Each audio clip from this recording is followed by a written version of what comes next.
कश्मीर के पहलगाम में हुए कायरतापूर्ण आतंकवादी हमले की पूरे देश भर में निंदा की गई। इस हमले के जवाब में भारतीय सेना द्वारा ऑपरेशन सिंदूर के अंतर्गत की गई कार्रवाई की देश भर में सराहना हो रही है। इसी पृष्ठभूमि पर गोंदिया जिला कांग्रेस कमेटी की ओर से भी एक रैली निकाली गई, जिसमें भारतीय सेना के समर्थन में भारतीय सेना जिंदाबाद के नारे लगाए गए।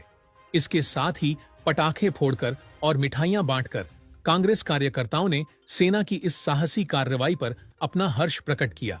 इस अवसर पर गोंदिया भंडारा लोकसभा क्षेत्र के सांसद प्रशांत पाटोले ने भी समस्त गोंदिया और भंडारा की जनता की ओर से भारतीय सेना को ऑपरेशन सिंदूर की सफलता के लिए बधाई और सराहना प्रकट की।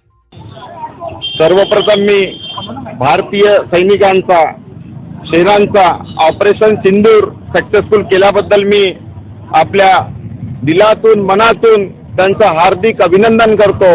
भंडारा आणि गोंदिया जिल्हा समस्त आपले भंडारा आणि गोंदिया जिल्ह्यातील सामान्य लोक जनता जनार्दन यांच्याकडून सुद्धा मी त्यांना बधाई देतो।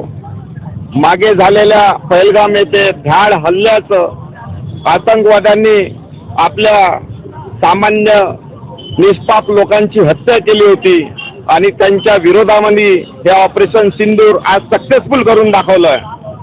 मी भंडारा आणि गोंदिया जिल्ह्यातील जनतेचा आवाहन करतो आणि त्यांना सांगतो, त्यांना विनंती करतो की आपल्या भारतीय सेनेच्या सोबत आम्ही पावलं ठेवून त्यांच्या आपण सोबत राहू आणि हे सैनिक समजा आपले जे सैनिक आहेत ते एवढे साहसी आहेत, त्यांचं मी अभिनंदन करतो आणि त्यांना सांगू इच्छितो की कोणत्याही या लढाईमध्ये दहशतवाद्यांच्या आतंकवाद्यांच्या लढाईमध्ये आम्ही सगळेजण त्यांच्या सोबत आहोत।